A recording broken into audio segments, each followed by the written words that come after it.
Hi book besties and welcome back to my channel. Today I'm going to be doing my January reading wrap up. I feel like I had a fairly good reading month for January. I read 9 books, 7 fantasy, 2 romance, and overall I just had a really good reading month. The first 2 books I read in January were Legendary and Finale, which are the second 2 books in the Caraval trilogy. I actually have Caraval here as well because I thought I may as well just talk about the trilogy as a whole since I read 2 of the books in January. This series takes place in the same world as Stephanie Garber's Once Upon a Broken Heart series, and this series came out first, and if you want to read both series you probably should read Caraval first. However, I didn't. I just went straight into Once Upon a Broken Heart because I wasn't sure at the time if I wanted to read Caraval, and later decided that I would. So these are my thoughts as somebody who has already read and loved the Once Upon a Broken Heart series. The series definitely has a similar feeling to it in terms of it's very whimsical, it's very magical.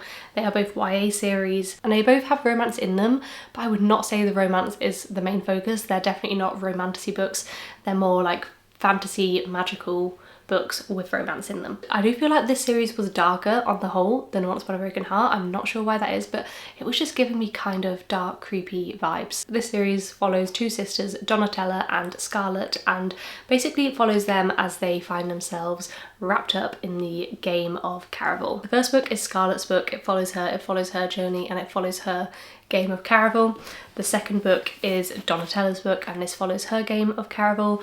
And then the last book is both of the sisters. We get both of their POVs in this one. In terms of ratings for the books, as I said, I did not read Caraval in January, but I will just give you my rating now because it makes sense.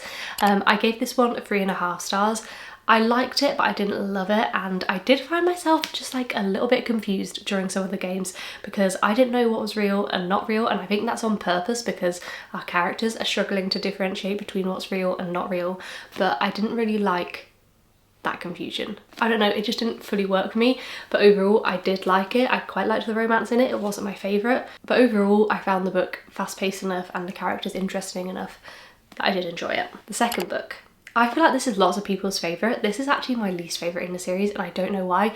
I think at this point I was just bored of the game of Caraval.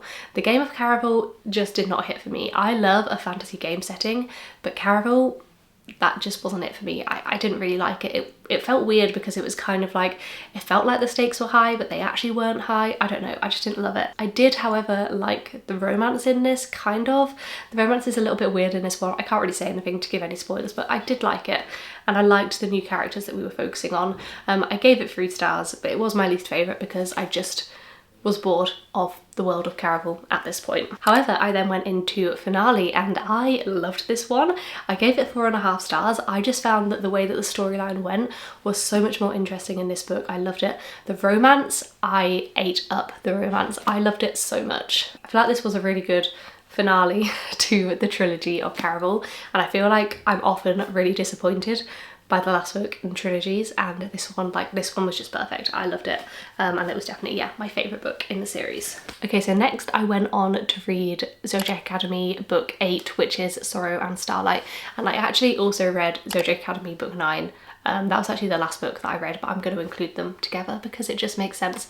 Technically, I actually only finished book 9 like on the 1st or 2nd of February, but it just makes sense for me to just include it in January because I did read most of the book in January, and like that series is closed off for me in January, kind of. First thing that I want to say is obviously this is a really long series, right? 9 books in the series. It's a long series and a lot of the books are really long.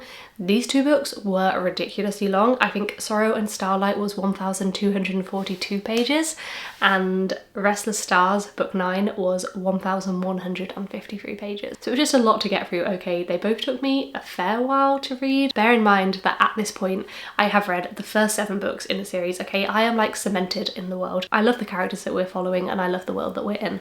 If I didn't, I would definitely not have read so far in this series. So first talking about book 8, Sorrow and Starlight, it was just way too long. Okay, like that's the case for both of these books, but yeah, this one was just ridiculously long. This is the longest book that I've ever read, and I do not feel like it needed to be this long at all.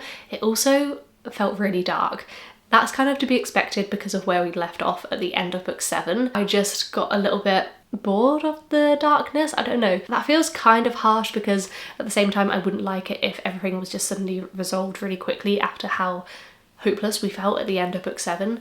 But I do just feel like things dragged on and I was just I was a bit fed up of the way that things were. It took a really long time for our characters to make any progress. Originally when I finished this, I gave it 4 stars because I really liked the ending.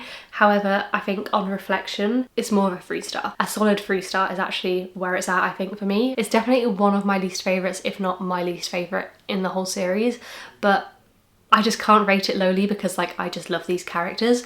I will say though, like there are so many characters, it is ridiculous. Like we are keeping up with so many characters. I feel like I know more characters in this world than people I know in real life. Honestly, like it is ridiculous how many characters there are and how many POVs we get. But that is just Zodiac Academy. And then book 9, again, very dragged out, like ridiculously long. It did not need to be that long, but I did really enjoy this one. Like this one just had good vibes. I like how the story closed off. Overall, I'm giving this one 3.5 stars. I think the whole series would have just done better to be 6 books rather than 9 books. I mean, 6 books is still a lot of books, but I get like there was a lot of story that we went through, but I think 6 books would have been good. 9 books was just too many, and it just meant that by the time that I got to these last few books, I was just a bit done with it. Even though I love the world and the characters, like I wish it had already ended. But I am really excited to read Neverkeep, which is the first book in the new series that the Twisted Sisters have come out with that is in this universe. I feel like I've got those hard ones out of the way now, and now I can just roll through the rest of these. The next book that I read was Love on the Brain by Ali Hazelwood. I've had this sitting on my TBR for the longest time. Like this is such an old book. I read The Love Hypothesis when that came out and everybody was loving it. I then just never picked this one up. I feel like because a lot of the reviews I heard was that it was really similar to The Love Hypothesis. I then did read Love Theoretically, which is like the 3rd book in this kind of series. Loved it. And I've also read Bride and Checkmate by Ali Hazelwood. I think that's all the Ali Hazelwood books I've read. And yeah, I've really enjoyed those. Every single book that she's written has been 4 stars or more for me. I think most of them more than 4 stars. I just have such a great time with her books. Like they're so easy and fun to read, and I like the romance in them, and yeah, I love them. So this is the 2nd book in the STEMinist series. This is a series that follows women in STEM. In this one, we are following Bee, and she basically gets an opportunity to run this amazing project with NASA, and she's really excited to do it, but she finds out that the co-lead of this project is going to be Levi, and her and Levi have some history. She doesn't really get on with him. She met him at grad school and he was quite rude to her, like he refused to work with her, and so she doesn't like him and she's not really looking forward to working with him. However, she can't turn this opportunity down, so she goes along and they start working together, and I mean, you can guess. I will say like the one downside of this book is like it was so obvious like what was going on. Things literally were as they seemed. It was just Bee was so blind to it. It was a little bit frustrating from that point of view, I will say. But this was fun. It was just a classic Ali Hazelwood. I don't think it's one that's going to be super memorable for me, but I loved it. I had a good time when I was reading it and I rated it 4 stars. Okay, so next I read The Ever King by LJ Andrews. This is the 1st book in the Everseas series. This is a Norse/piratey inspired romantasy series. And as I said, this is just the 1st book in the series. It's on Kindle Unlimited and I'd heard really good things about it, so I went in. But I will say, pirate vibes, it just wasn't really for me. I've never been a big fan of anything piratey, like Pirates of the Caribbean, not really my thing. But I thought I would give this a go. I didn't dislike this at all, like it was absolutely fine. I enjoyed my time reading it, but I just don't care enough to continue with the series. I would recommend if pirate vibes are your thing, like if this sounds good to you, then I think read it, but if that's not really your vibe, then maybe you're not gonna like it. Maybe you're gonna feel similarly to me. I gave this one 3 stars. Next we have Lightlark by Alex Astor. This is the 1st book in a YA fantasy series. I think the series is just called Lightlark, right? Yeah, I was really excited to pick this book up, and all I had kind of seen about it was one, that like people either loved it or really did not like it, like very mixed reviews. 2, I knew that there was some kind of game setting, and 3, I knew that there was a love triangle that is dragged out throughout the series. I love a game setting in fantasy when it's done well and it's like a game that I'm interested in, and also I love a love triangle, so I just felt like I needed to give this a go. It's also been picked up for films, I want to say, so of course that also like pushes it up my TBR because I want to read the series before anything comes out. So in this one there are 6 different realms, and each of those realms, they have different powers and they have different curses, and every 100 years the island of Lightlark appears only for 100 days, and that is just so that the games can take place. And the realms basically want to win the game to break their curse and win power. So we are following Isla. She is a wildling, and the wildling curse is that they must eat human hearts to survive and also kill anyone they fall in love with. And their powers are that they can control nature and have an affinity with animals. So Isla is the queen, kind of, I guess, of the wildling realm. So she goes to the game of Lightlark to compete. When she is there and competing, she obviously meets the leaders of the other realms, and it's clear very early on that all of the leaders are hiding things, including Isla, and it's really hard to know who to trust. I loved the plot and the just whole setting of this series. The game is also really fun, although a lot lower stakes than I expected it to be. Like, from the description, I thought it was going to be really high stakes.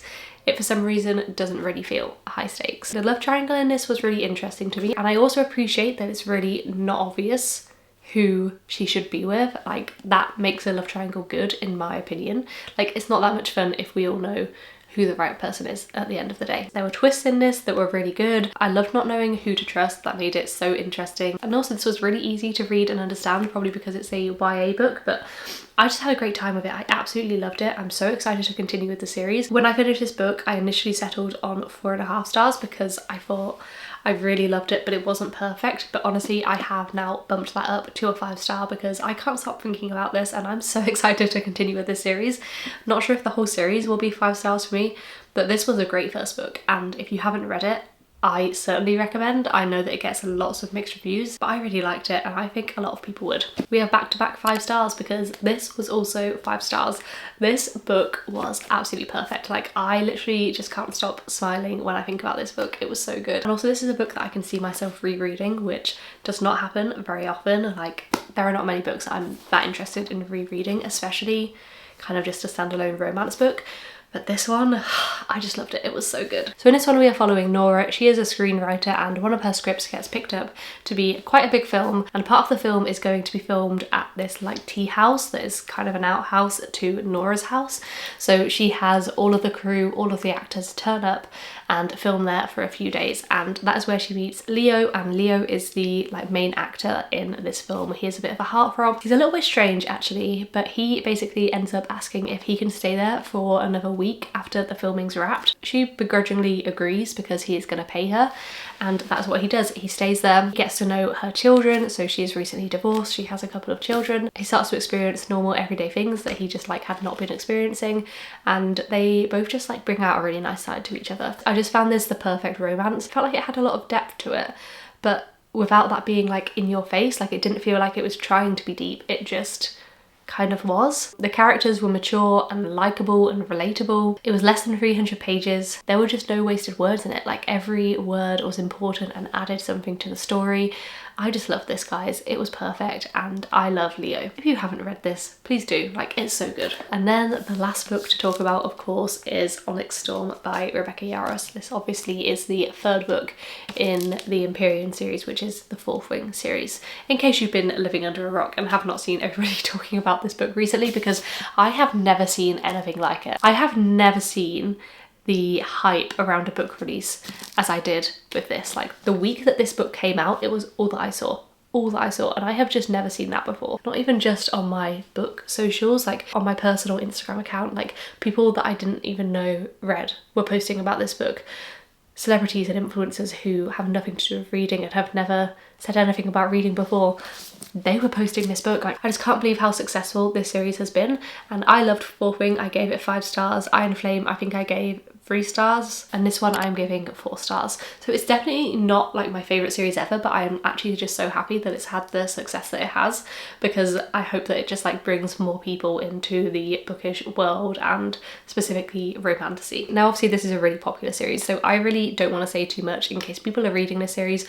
I do not want to give any kinds of spoilers at all, so I'm just going to talk about my feelings and nothing to do with anything that happened in this book. The first half was slow. When I was at that 30% mark, I was worried that I was not going to like this. However, the second half was definitely much better. Still not as good as 4th Wing. 4th Wing I just thought was so good the whole way through. Like, it was just so engaging, things just were happening, it was well paced, it was amazing. I loved 4th Wing. Iron Flame I found a bit slow and dragged, and I feel like the first half of this book was giving Iron Flame vibes. However, the second half were much better in my opinion. The plot is definitely frustrating, and I was literally frustrated basically the whole time of reading this. There are some very repetitive things that keep happening and we keep going over, and it was just frustrating and it was annoying, and I just didn't want to keep going over the same thing again. Also, there was way too much political chat in this that is just hard to follow, and I feel like we are just given lots of information in terms of lots of names of places, lots of names of people that we just don't really need to know, and I think that it could have been written better in that way, in terms of we could just be fed the information more as we need it, rather than a big info dump in a big political conversation that is really hard to follow. That is definitely one thing that I think needs to be improved on in this series. And also, we are introduced to a lot of new characters and plot points that have so much potential to be so interesting, and it feels like nothing is really done with them. And obviously this is going to be a 5-book series, so maybe we're going to come back to those things, but I don't know, it was just a little bit disappointing that it wasn't explored further as these things were introduced. Those are my gripes with it, but overall I did enjoy it, especially the second half of the book. The stakes felt high, the pace improved a lot. I really like a lot of our characters in this, and I really like the plot reveals that we get. Also, the dragons were amazing in this one. I feel like I loved the dragons in this book more than the other ones. I just feel like we got a lot of them and we got a lot of focus on them, which I really liked. And also the ending of this book, wow, I'm gonna be thinking about that for a long time. So yeah, this one is getting 4 stars for me. Not as good as Fourth Wing, but definitely an improvement on Iron Flame in my opinion. So we have it, those are all of the books that I read in January. If you have read any of these books, I would love to know your thoughts and feelings on them. If you haven't already, please don't forget to leave a comment, like and subscribe. I would love to see you in my next video. Bye!